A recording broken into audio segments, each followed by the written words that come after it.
Kain hitam terlepas dari cermin perunggu. Pria ini menatapnya. Dia tidak bisa menahan diri dan melangkah lebih dekat.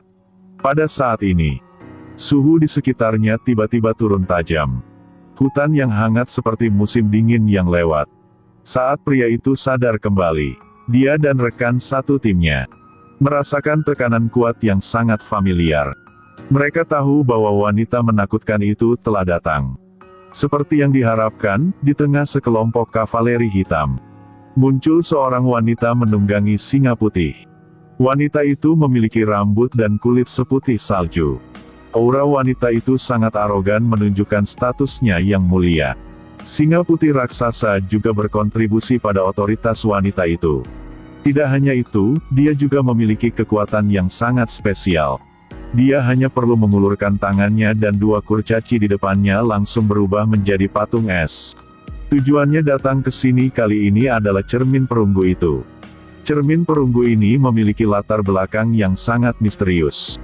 Ini adalah cermin perunggu yang sangat terkenal di bagian pertama film, Putri Salju dan Pemburu. Tapi di film ini, cermin ini tidak ada hubungannya dengan Putri Salju. Di bagian ini, Thor Chris Hemsworth adalah aktor utama. Pemburu, perang musim dingin. Pertama-tama, mari kita bicara tentang wanita ini, dia adalah seorang penyihir. Dalam cerita Putri Salju mungkin kalian tidak percaya. Langkah selanjutnya, membuktikan bahwa dia memiliki kekuatan besar. Kakinya terulur dan menyentuh lelaki tua ini. Orang ini adalah raja. Raja yang malang masih tidak tahu bahwa dia akan mati.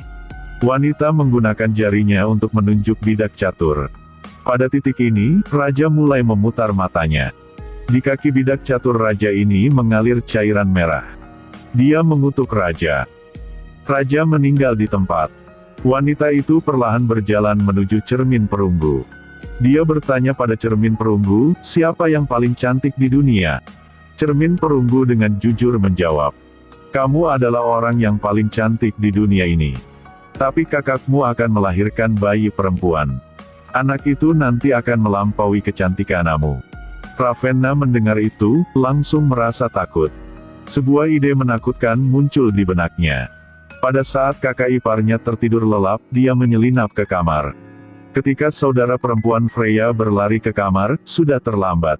Tempat tidur bayi terbakar hitam dan suaminya tidak tahu apa yang terjadi. Pemandangan di depan matanya membuat Freya mengungkapkan kekuatannya. Jeritan menyedihkan terdengar.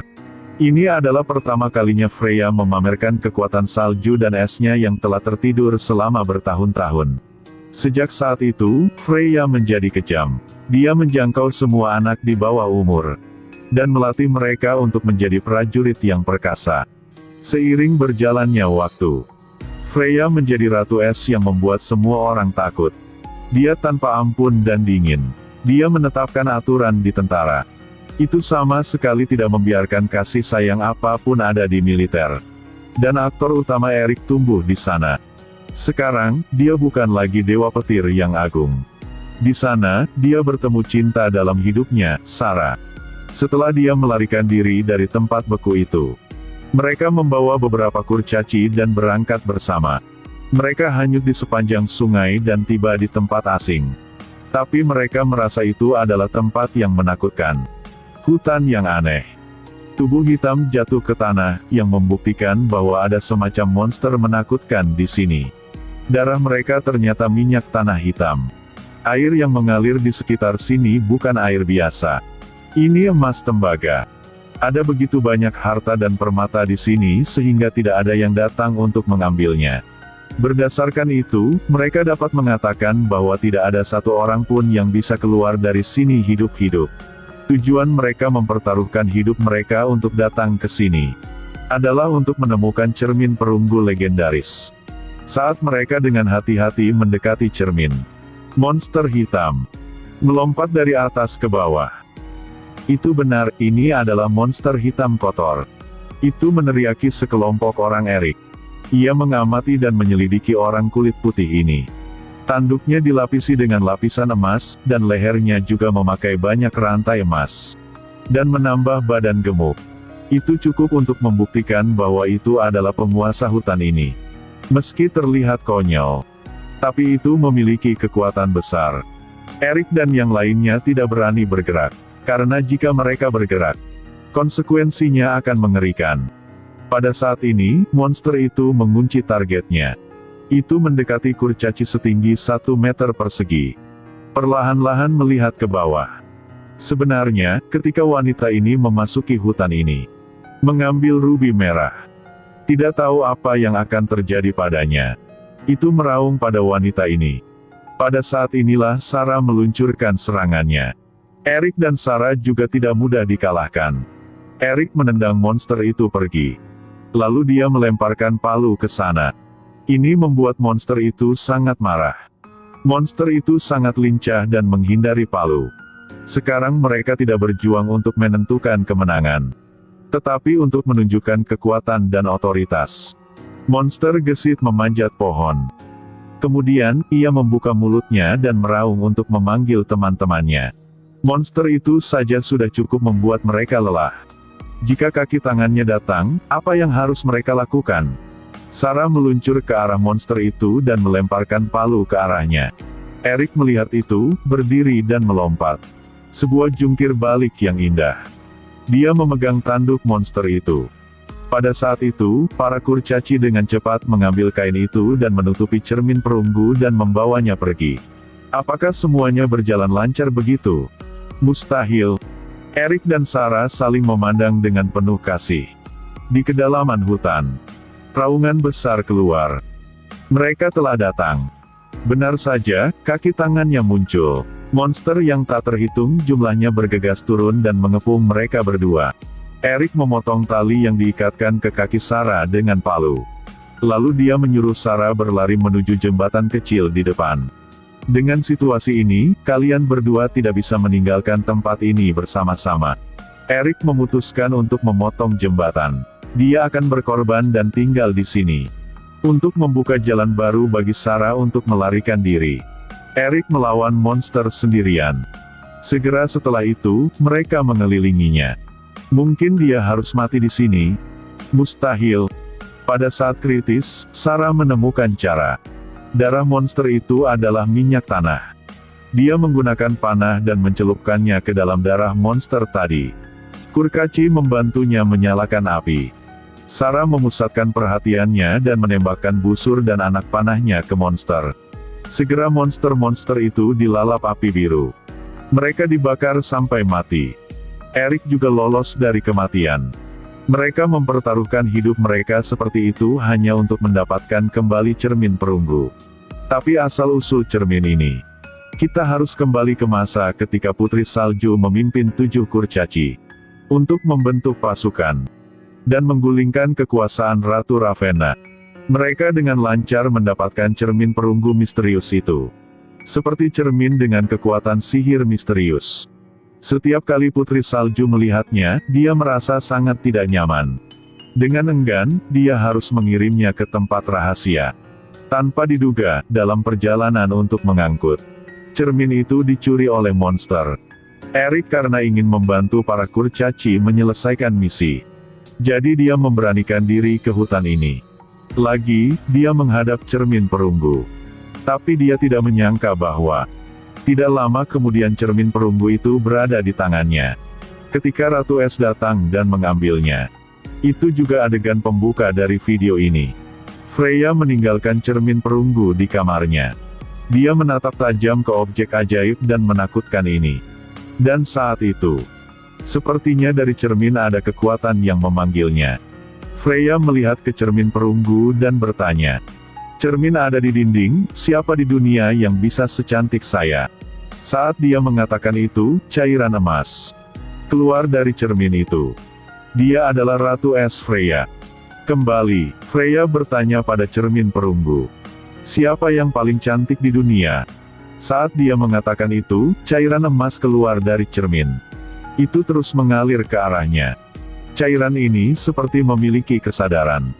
Saat mengalir di dekat kaki Freya. Kemudian itu mulai naik. Setelah itu, proses transformasi perlahan selesai. Lapisan luar emas juga mulai terkelupas. Seorang wanita muncul di depan Freya. Itu benar, ini adalah kakak perempuan Freya.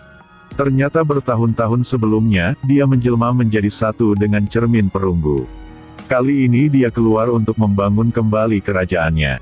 Meskipun dia terkunci di cermin perunggu selama bertahun-tahun, tapi sifat gelapnya masih sama. Dia berpikir bahwa manusia kecil ini sama sekali tidak memiliki nilai guna. Pada saat ini, sebuah benda hitam mengalir keluar dari rok Ravenna. Itu berubah menjadi cakar runcing panjang yang menakutkan yang tak terhitung jumlahnya. Bencana terjadi. Ravenna mengulurkan tangannya. Dan cakar hitam yang tak terhitung jumlahnya bergegas keluar dan mulai menyerang semua orang. Freya melihat anak-anak yang dibesarkannya sejak kecil. Satu persatu anak mati di tangan Ravenna. Dia tidak bisa melihat lagi. Freya memanggil kekuatan dan menciptakan dinding es untuk melindungi semua orang. Dinding telah diblokir antara Ravenna dan anak-anaknya. Jelas bahwa ketika Freya marah, kekuatannya menjadi lebih kuat. Ini membuat Ravenna takut. Tapi bagaimanapun, dia adalah ratu yang mulia. Pada saat ini, Freya mulai ragu lagi tentang insiden tahun itu. Di bawah interogasi Freya, Ravana mengatakan yang sebenarnya. Ketika Freya mengetahui bahwa putrinya dibunuh oleh kakak perempuannya, dia membenci Ravenna. Pada saat itu, Ravenna memanfaatkan ketidakpedulian adiknya, dan melepaskan cakar tajam yang menembus tubuh Freya, dan bergegas menuju dinding es. Meskipun Freya melawan, kekuatan Ravenna sangat kuat.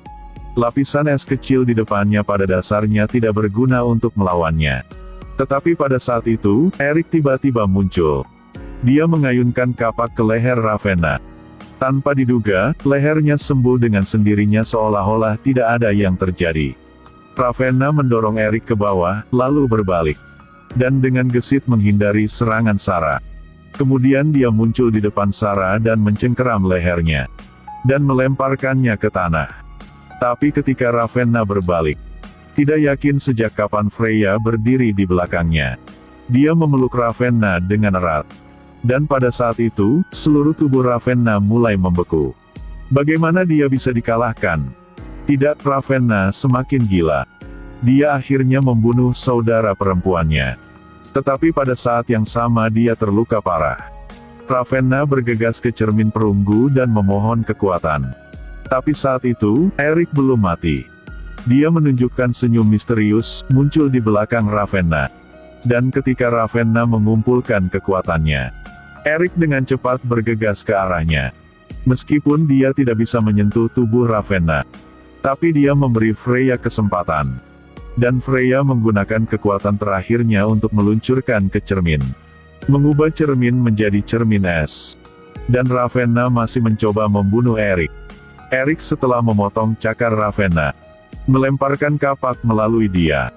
Dan terbang menuju cermin yang telah disegel menjadi es sebelumnya. Langsung hancur.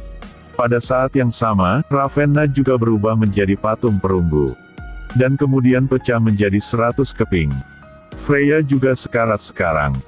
Dia melihat dirinya menggendong putrinya dan duduk di sana. Dengan mata sedih melihat ke arah Erik dan Sarah. Lalu ucapkan sepatah kata. Semoga beruntung. Lalu dia mengambil nafas terakhirnya.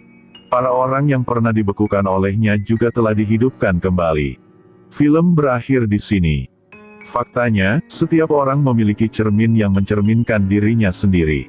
Kita berada di cermin, terkadang bersinar, terkadang sedih. Tapi bagaimanapun caranya, selama ada pancaran cinta di hati kita, cermin itu akan selalu melindungi batin kita.